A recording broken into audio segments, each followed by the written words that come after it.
sister, and so that's why she was so overly hyperbolic and generous with her introduction. So just pray for her, because I did too, as she was up here lying about me. I need you to pray for me, because I like the way she lied about me. I salute her, but I think you also know, like the devil in hell, that she can preach the horns off a billy goat. She is a preaching phenom. I've discovered if I want to have good preaching at Friendship West, just invite a Delta. Deltas have a way of coming through. Sujay came through our church a few years ago, and we were in construction, and so she demolished the place. And so I just can't have her back. She don't know how to act. Thank God for Sujay, who is a legend and a gift. My bishop is, I'm a Baptist, but my bishop is Vashti McKinney. Yeah. I heard what she did yesterday, which is what she does. When she does what she does. So I salute her. And then I see my sister, Leona Bridges. I thank God for you. Leona is Miss Delta. So I just thank God for her and for her warm witness. And of course, I cannot even begin this message without saluting my president, Dr. Everett Ward, the man himself. I salute you and applaud you. And you will be happy to know that under his leadership, that Alpha Phi Alpha has picked up the baton of social justice. And I just want to salute you, man, for that. It's something about Alpha Phi Alpha, the fraternity of Martin Luther King Jr., picking up the baton of social justice. And so I thank you for doing that, because we had dropped it, but he has picked it up. And for that, I am grateful. I love your theme, the power of our voice. Power of our voice as we lift up our legacy and strengthen our democracy. I want to lift up that theme in these few moments I am blessed to share with you. The power of our voice as we continue our legacy and strengthen our democracy. Dr. Michael Eric Dyson, in his wonderful work where he extrapolates and interprets the meaning of the drum major for justice, Martin Luther King Jr., I may not get there with you, shares a suggestive story from the transcript of the life of the drum major for love and justice, Martin Luther King Jr. Dr. King had decided in the aftermath of the uprising that had taken place in Los Angeles, California in 1965, just 1 week after the passage of the Voting Rights Act, that it was necessary to understand the relationship, the unholy wedlock, the illicit relationship between poverty and systemic injustice. And as a consequence, Martin King took the civil rights movement, which had become the Second American Revolution, to Chicago, where there in Chicago on the west side, he took up residence with his beloved wife, Coretta, in the slums there in Chicago's west side. And you recall perhaps what happened. He moves into an apartment complex that is riddled with rats and roaches. He moves into an apartment complex where he pays more in that roach and rat infested apartment complex than someone paying for an apartment on the north side of Chicago. He is exposing how racism and impoverishment have united in unholy wedlock. During the process, as you know, Martin King leads a march. During the march, a person who has neck issues, they're red, decide that they will indeed disrespect the drum major for love, who had already received the Nobel Peace Prize and had already been named as Time Magazine's Man of the Year. But this racist redneck had the arrogant audacity to spit on Dr. King. According to Michael Eric Dyson, when this racist spat on Dr. King wiped the spit off of his face, but then he noticed that one of the bros from the hood on the west side in Chicago was about to retaliate. And when he did, Dr. King stopped him and said, "Why are you going to hit him?" He said, "Because he spat on you." Dr. King said, "But don't you know that there is a system that is spitting on you every single day with policies that spit on your humanity, policies that spit on your dignities, policies that let you know that you are a second-class citizen." And my sisters and brothers, at that moment, Dr. King helped that young brother to see that worse than being spat on with physical spit is to be spat on by a system that disrespects your humanity. And with that being the case, Dr. King understood the power of public policy, the power of public policy, because we see it every day spitting on our humanity. Even in 2020, we spit, the policy spit on our humanity when we discovered that white school districts in this nation receive $23 billion more on average than school districts that are inhabited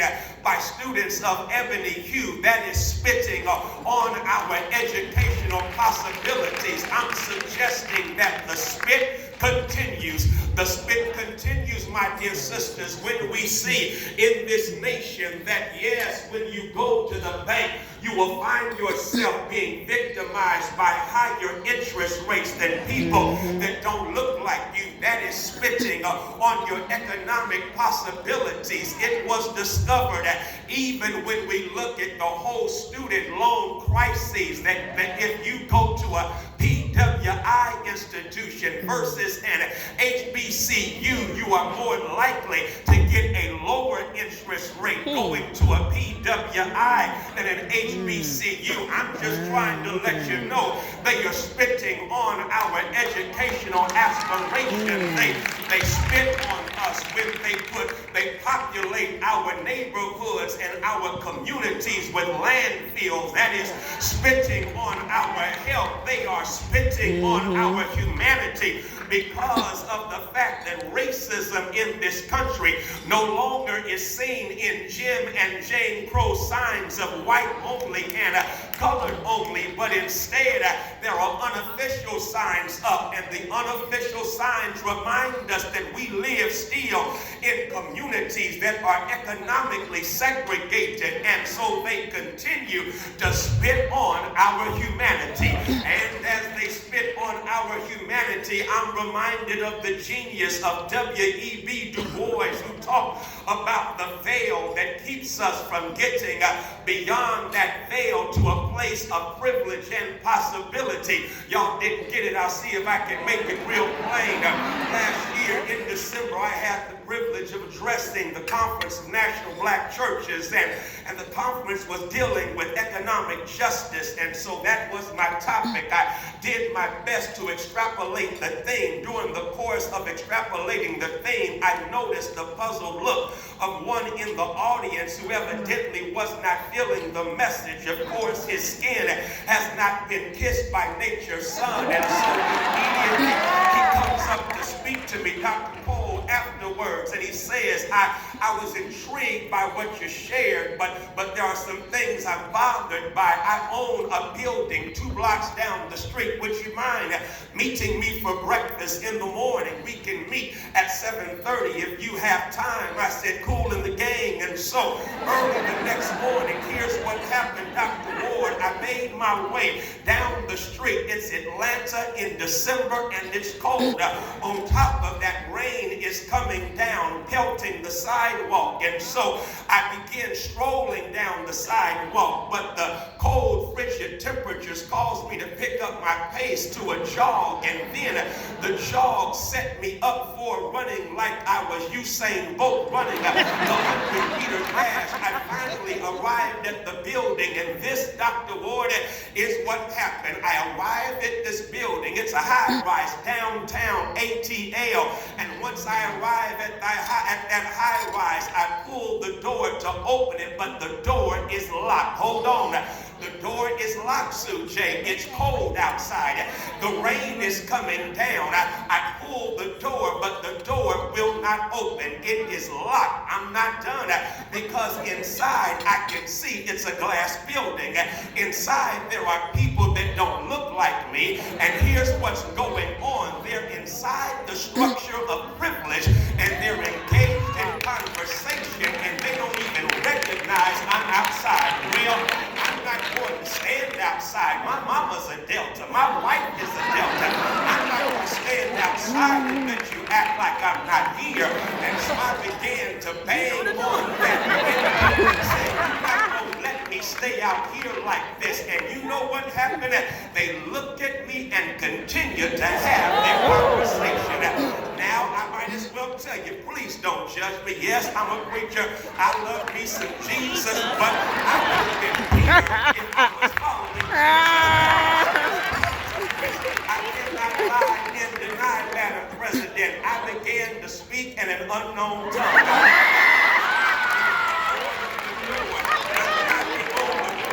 Speaking in an unknown tongue.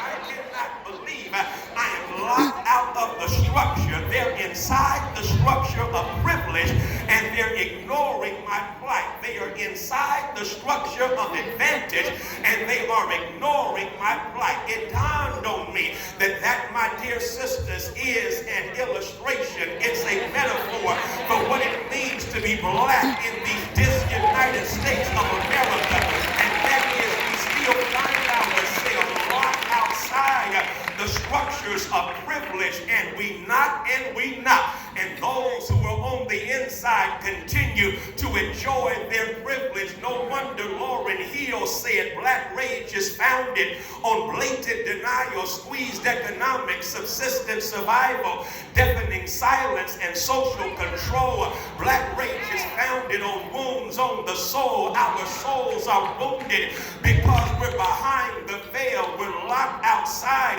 the palace of privilege and advantage in these disunited states of America. But here come the Deltas to Washington, D.C. And the Deltas here in Washington, D.C. are raising the power of our voice, continuing our legacy in order to strengthen our democracy. Is that not necessary today? Because we are witnessing the dismantling of democracy and, in a real sense, the facilitating of fascism because of the Lion King there on 1600 Pennsylvania Avenue. And my sisters and brothers, as the Lion King engages now in his campaign of retaliation. We find ourselves witnessing the dismantling of our democracy. But I'm so glad that just as it has been in our history, black women are coming to save the day. Black women are coming to strengthen our democracy. I'm glad about that, Deltas, that you were here igniting this revolution. And y'all, I was trying to figure out how to unpack this, and I feel the spirit so strong. I'm trying not to preach, but I can't help but at least lift up a text, because there is a text I've got to lift up, Siobhan. And in this text, you can check it out when you get back to your respective places. It starts in Numbers chapter 27. There are 5 sisters. These 5 sisters are bad.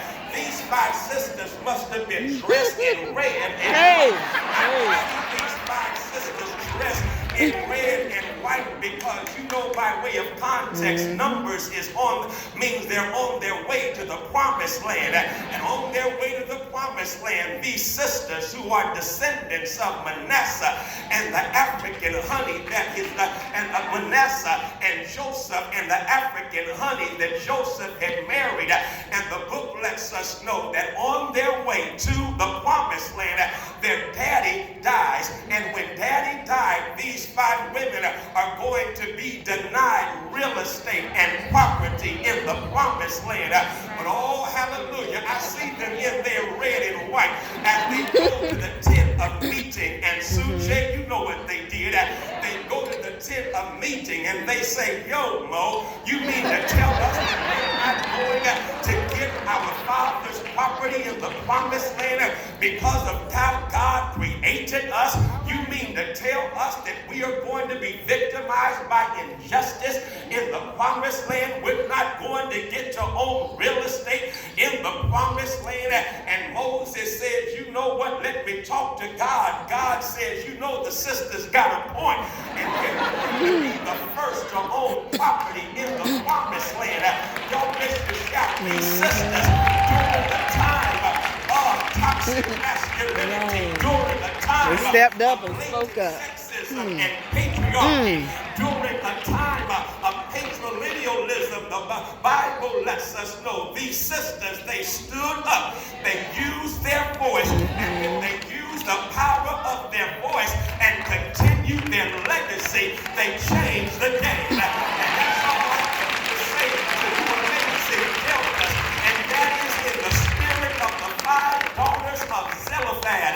The spirit of those daughters, you've come to Washington, D.C., and you've come here to change the game. You've come here because we ought not be settling for being locked out of the palace of privilege. We've come to change the game. Well, what does that look like? I love it because when I look at these sisters, note with me, they don't have any position. They go up to Moses, who has position, but they teach us you ain't got to have position to have power. Because when you know God for yourself, God will bless you with power, even if you don't have position. I see it like a help y'all. Y'all do know that it was Andrew Jackson and Abraham Lincoln. They had position, but Sojourner Truth and Harriet Tubman had power. Right. Have position, but either the Wells have the power. My sisters, that the bus driver in 1955 who told Rosa Parks she had to get up and have her arrested, he had position, but Rosa Parks had the power.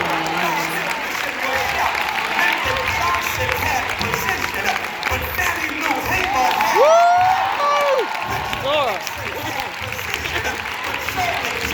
had the power. Yes. They've got position,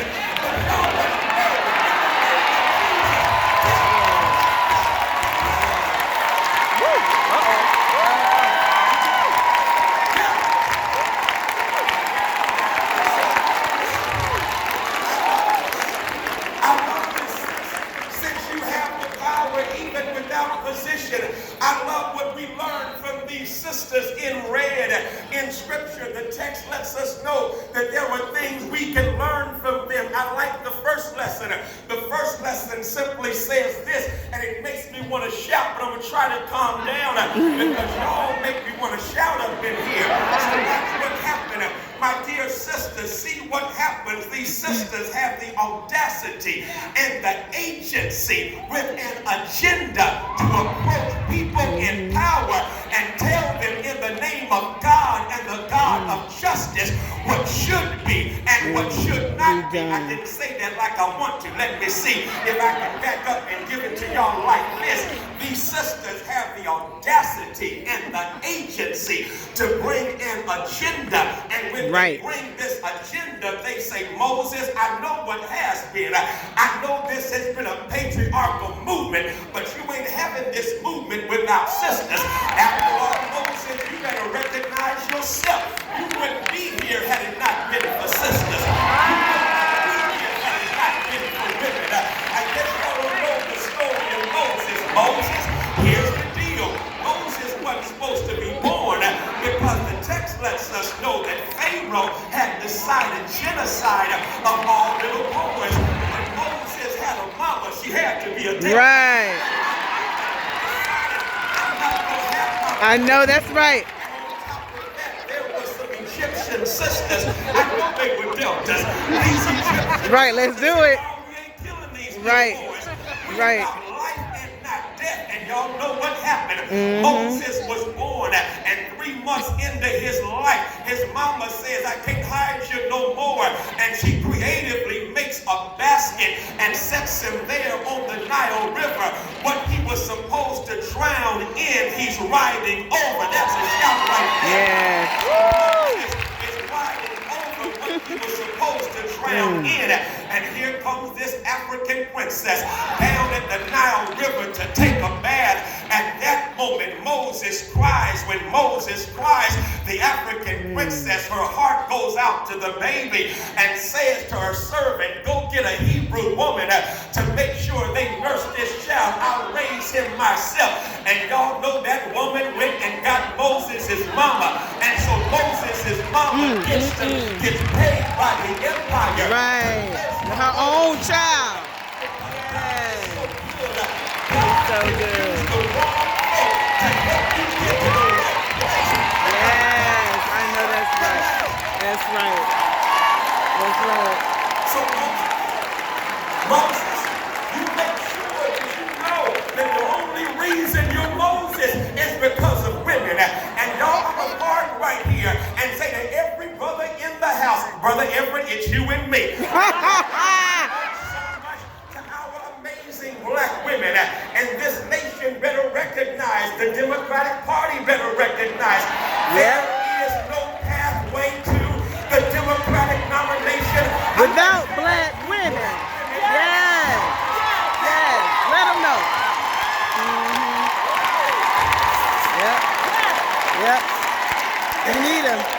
There is no way for the Democrats to win the presidency of the United States unless you have the support and energy of black women. And so since you need black women, you better put some respect on your policies and make sure you listen to black women. Make sure that black women are given responsibility. Let them know. Yes. You don't make it with black women. So I love this. I love this because these bad sisters go up to Moses and they tell Moses, we are here to change the system. We are here to make a difference. I'll see if I can help y'all with this. Last week I was privileged. The 7 Wick Proctor Conference met here in D.C. And when we met here in D.C., our guest on Wednesday morning was the incomparable Stacey Abrams. That's a bad sister. Stacey Abrams spoke, and when I tell y'all, she killed us dead because Stacey Abrams got up and transparently testified that she had been through one of the worst experiences ever. You know the story. Stacey Abrams ran for governor. She won the race because the Secretary of State was also the governor. That's like getting in a boxing ring and not just fighting the opponent, but the referee and the scorekeeper. It's like there was no way she could win because it was set up for her to lose.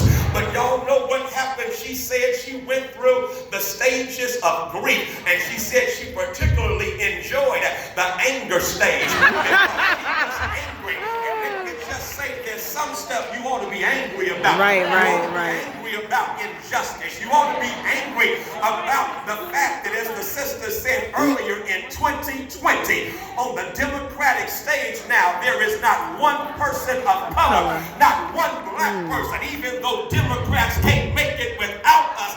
You ought to be angry about racism, sexism, injustice, all isms that need to become wasn't. We ought to be angry. But look what Stacey said. She said, I enjoyed the anger stage, but after I got through the last stage, I had to create a new stage.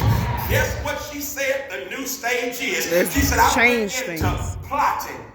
Plotting is the next stage. And y'all, it dawned on me that black folk who live with perennial grief and sorrow in this country, we must go to plotting. It's time for us to start plotting. That's why I started shouting when I thought about what you are doing in putting deltas in every section. That's right, for office. Yes. Got a plot going on in here. The plot means it's time to plot. It's time to plot because that's what black women have always done. Because Harriet plotted to get free, and once she got free, she plotted to go back down get some more people. Right. and shout. Plot like Ida B. Wells, because Ida B. Wells plotted to end the lynching of black bodies that hung like strange fruit on southern trees. Plot, my sisters, like the one and only Fannie Lou Hamer, who in 1964 goes to Atlantic City and declares her right to be a first-class citizen. Plot, my sisters, like the mother of Emmett Till, who decided, I'm not going to have a closed casket funeral. I'm going to open up this casket to expose the hypocrisy of America's practice of democracy. So you plot on, sisters, because that's what when things happen. When sisters start to plot, liberation happens. When sisters start to plot, revolution happens. Let them know. When sisters start to plot, our families get together. When sisters start to plot, our churches pull it together. When sisters start to plot, our communities can rise up. So plot on, Deltas, plot on, because our future is in the plotting of the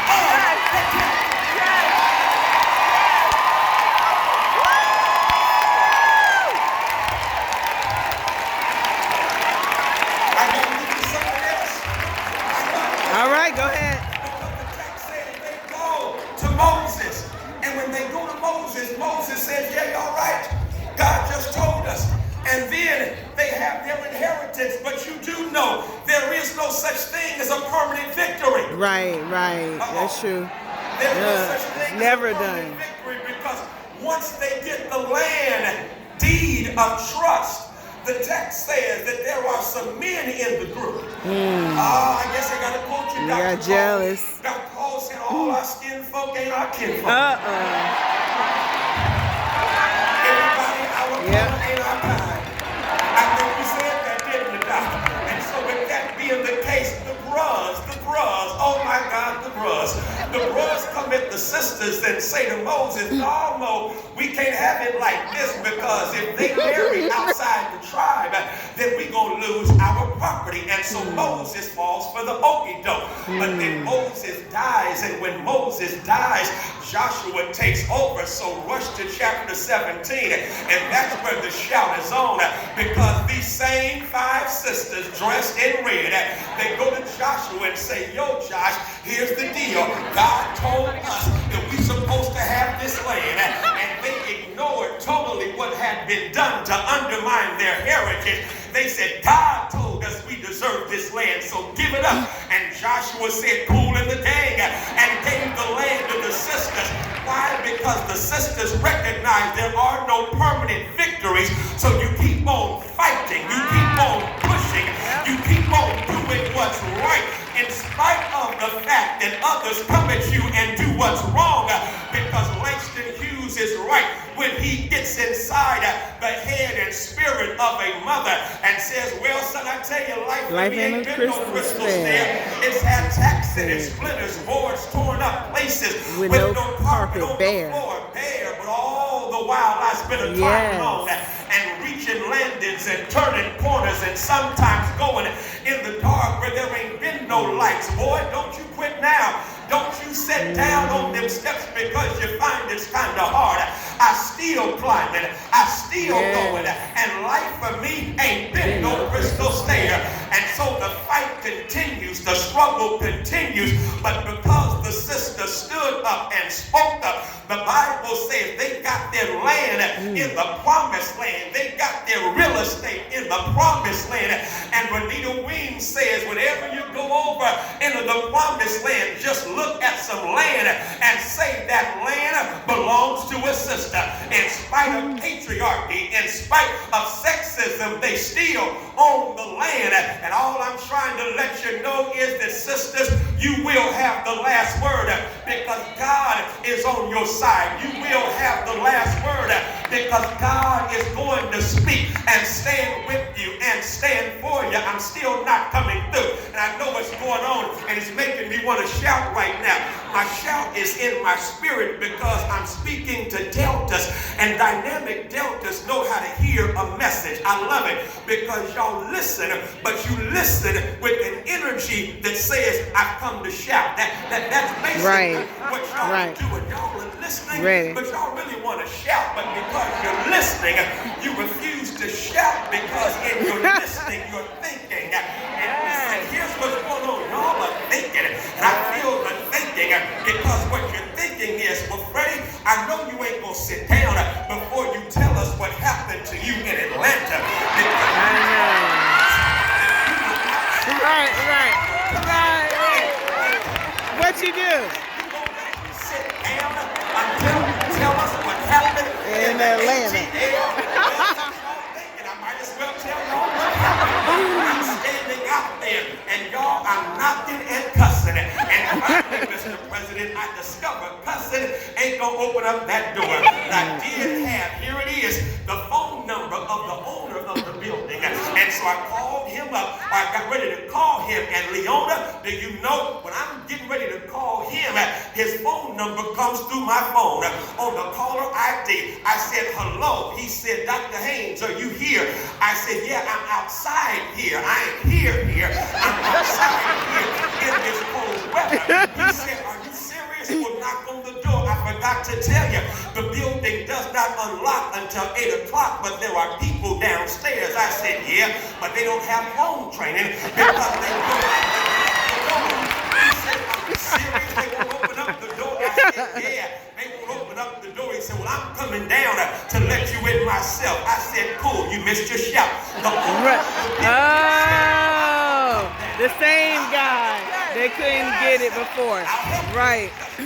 I know you're ready to shout. I'm expecting him to come through the building. No, he goes outside, comes down, oh, wow. through the garage, and then stands next to me. He then said, now, knock on the door.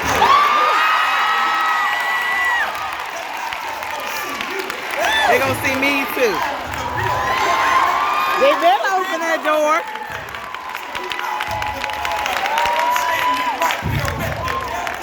Y'all about to hit Capitol Hill, but you ain't going by yourself. That's the one who owns everything. Yeah!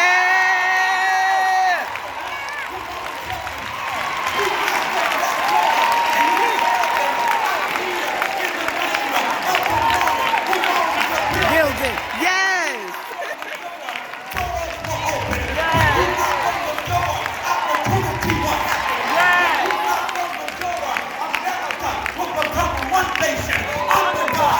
Indivisible, with liberty and justice for all.